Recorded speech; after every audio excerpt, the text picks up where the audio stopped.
Boa noite a todos, eu me chamo Ana Luísa, sou aluna do curso de Engenharia Civil do IFRN Natal Central e hoje nós iremos falar sobre os recursos patrimoniais, gestão, controle e estratégia. Esse trabalho ele tem como embasamento uma abordagem técnica em Hamilton Pozo. O objetivo desse trabalho é compreender o que são recursos patrimoniais, sua função, formas de controle e importância para a eficiência organizacional. O que são recursos patrimoniais? Segundo Pozo, recursos patrimoniais são conjuntos de bens permanentes, podem ser móveis ou imóveis, utilizados na operação das organizações, não consumidos diretamente nas atividades produtivas. E outra definição que achamos também foi a definição pelo ENAP, que diz que todo o bem físico, que ele é tangível, é empregado em uma organização que detém natureza permanente. Em geral, os bens patrimoniais podem ser de 3 tipos: imóveis, instalações e materiais permanentes. Então, segundo o ENAP, existe uma diferença entre tangível e intangível, e segundo a definição de Pozo, existe uma diferença entre os recursos materiais e patrimoniais, que é o que veremos a seguir.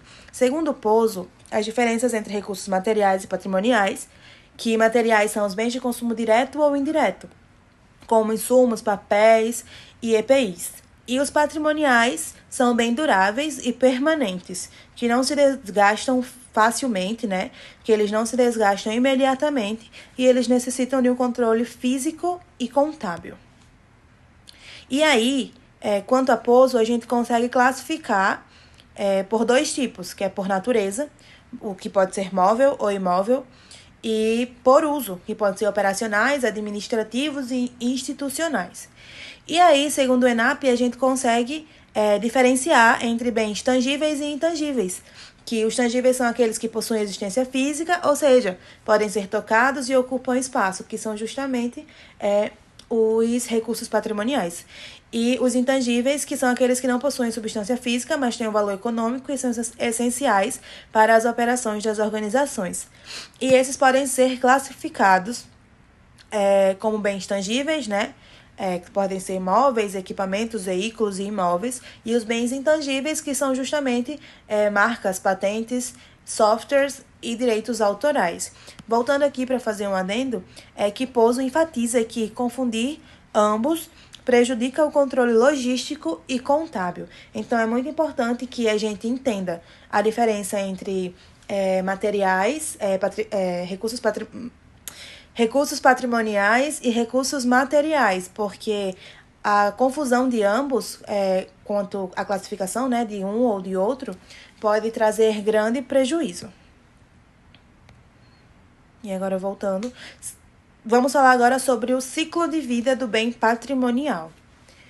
O ciclo de vida do bem patrimonial começa com a aquisição, depois vem para o recebimento e tombamento, né, desse patrimônio, e passa para alocação e utilização. E como tudo na vida, esse recurso patrimonial vai precisar de uma manutenção, até que ele chegue ao fim da sua vida e tenha a baixa ou alienação. E aqui ainda tem uma frase que diz assim: não basta comprar, é preciso controlar, utilizar e dar destino final. Agora falando sobre a gestão patrimonial. A gestão patrimonial ela é o conjunto de práticas e processos voltados para o controle, planejamento, conservação e otimização do uso dos bens permanentes, ou seja, o patrimônio de uma organização. Então, a gestão patrimonial vai ser tudo aquilo que envolve a gestão daquele patrimônio, a manutenção daquele patrimônio, certo? Então, tudo isso, todas essas práticas que envolvem isso, vai ser considerado como a gestão patrimonial, que ela envolve justamente a identificação e tombamento dos bens, o que a gente pode levar justamente para aquela parte do ciclo da vida, né, do bem patrimonial. A primeira, identificação e tombamento dos bens. Segundo, inventário físico periódico. Terceiro, avaliação e controle da depreciação.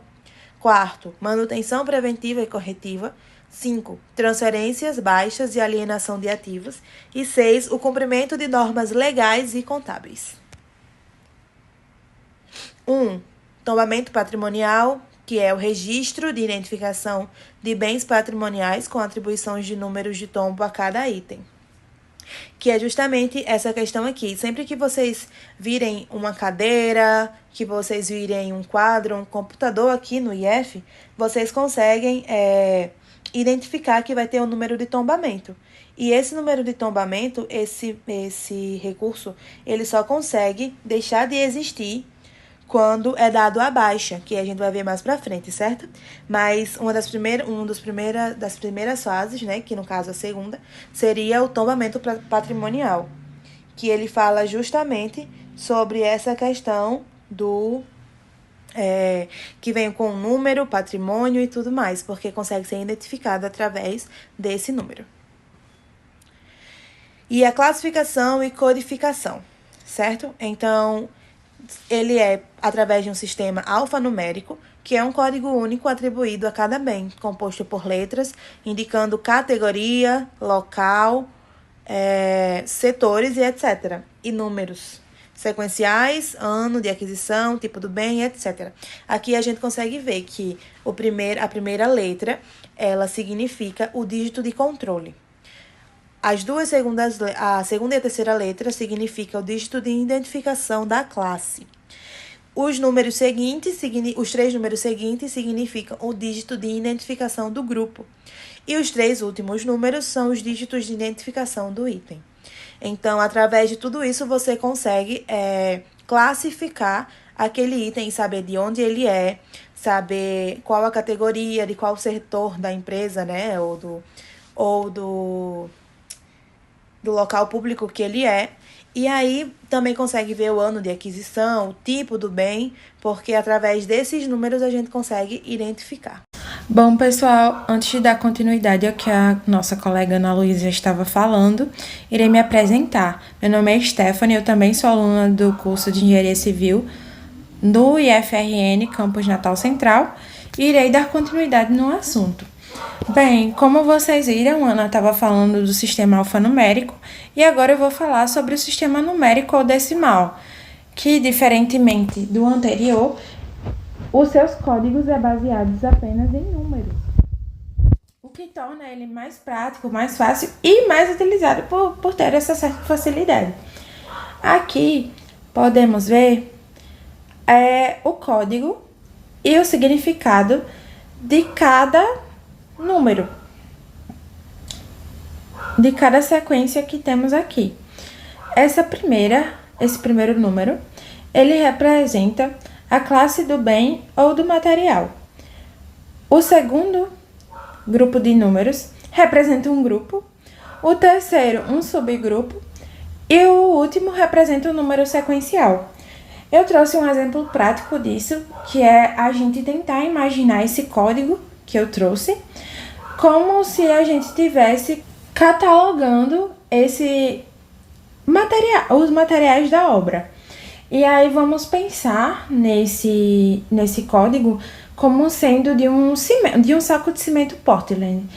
E aí ele poderia representar o seguinte: esse primeiro, que se trata da classe, seria denominado como a classe de materiais de construção. Esse segundo, que é o 025, ele representaria o grupo. Qual grupo? Aqui poderia ser materiais para estruturas. O terceiro, que é o subgrupo, e é algo mais específico, poderia representar o tipo do material. Qual é o tipo do material que a gente está usando como exemplo? É cimento. E o 103, que é o número sequencial, vai representar o saco do cimento que foi registrado no almoxarifado ou no sistema da obra. Assim, quando alguém pegar esse código, já vai saber, é o cimento que faz parte dos materiais estruturais e está lá no estoque com o número 103. E aí fica muito mais simples da gente saber a história, o contexto do material, sem precisar de muitas informações. Bem, agora vamos prosseguir para a segunda parte, que é sobre o inventário. Gente, o inventário, ele é basicamente uma listagem completa e organizada de todos esses bens e materiais ou equipamentos que pertencem a uma empresa ou obra. Ele serve para controlar o que existe, onde está e em que estado se encontra cada item. Como a gente explicou anteriormente sobre a codificação e a classificação, elas vão entrar aqui na parte do inventário, ou seja, vai facilitar mais ainda para a gente. Além da gente ter os códigos e a descrição do material, a gente vai ter uma lista, que é esse inventário, com todos esses materiais, ou equipamentos, ou pertences, ou bens, enfim. Agora vamos para o terceiro tópico, que é a avaliação e depreciação. Resumidamente, a avaliação ela determina o valor atual do bem, a depreciação vai tratar da variação do custo do bem ao longo da sua vida útil, e os métodos para calcular a depreciação são esses três que eu trouxe: o linear, as somas de dígitos por anos e as unidades produzidas. Mas, prosseguindo aqui para frente, hoje utilizamos, e o que é aceito pela Receita Federal, é o método linear, ou seja, aquele em que o bem é depreciado em partes iguais durante sua vida útil, durante os anos. Eu trouxe aqui, tirado com base no livro que a gente está fazendo, toda essa apresentação embasada nele, a fórmula do cálculo de depreciação. E trouxe aqui um pequeno exemplo de como ela pode ser aplicada, onde o D é a depreciação, o valor inicial do bem vai ser representado pelo VI, o valor residual pelo VR e o PU será o período útil de vida do bem. No exemplo que eu trouxe, tá aqui. A gente comprou uma betoneira para a obra que custou 12 mil. Sabemos que no final da vida útil ela ainda vai valer uns 2 mil como sucata ou para revenda. A vida útil da betoneira, segundo as normas, é de 10 anos. Como a gente calcularia isso? Bem, todos sabemos agora, né, que a depreciação nada mais é do que o valor inicial menos o valor residual sobre o período. Então, é fácil. Quem é o nosso VI aqui? O nosso valor inicial é o 12 mil. O nosso valor residual é os 2 mil que ele cita ali. E o período, com base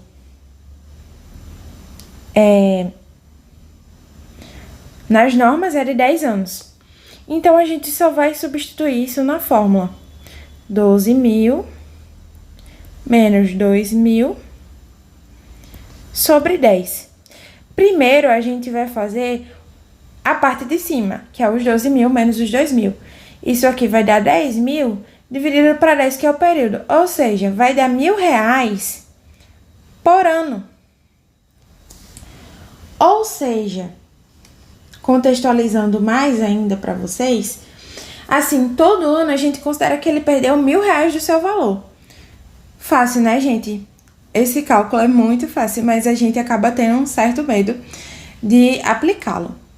Mas vamos prosseguir aqui o assunto, né? Vida econômica dos recursos patrimoniais. Tudo isso que eu já falei se encaixa como a vida econômica dele.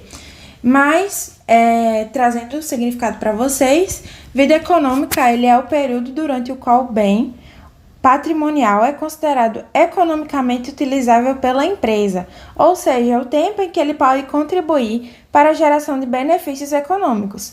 Após esse período, o bem pode continuar existindo, mas já não traz vantagens ou sua manutenção se torna economicamente inviável. A partir do momento em que um bem ele começa a dar problemas, isso gera gastos de manutenção, ele já não é economicamente viável para a empresa, ou enfim.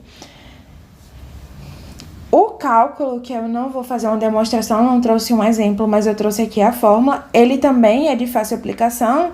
Aqui está o que representa cada sigla, que eu vou falar aqui para vocês. A CAO representa o custo anual de operação, a COA o custo operacional acumulado, CAB o custo de aquisição do bem e o P, que é o período no qual se verifica seu custo. O quarto tópico é manutenção. E aí existem dois tipos de manutenção. A preventiva, que é a manutenção planejada com antecedência e realizada periodicamente para evitar falhas ou quebra dos bens, com o objetivo de prolongar a vida útil do patrimônio, reduzir custos com reparos emergenciais e garantir segurança e funcionamento contínuo. E também temos a manutenção corretiva, que é aquela manutenção que é realizada após uma falha ou quebra no equipamento ou bem. Por exemplo, uma fachada e aí temos lá o revestimento descascando, enfim, ali vamos corrigir a manutenção corretiva. O objetivo é, claro, corrigir defeitos, restaurar o funcionamento, evitar paralisações prolongadas das operações. O quinto tópico é as transferências, baixas e alienações de ativo.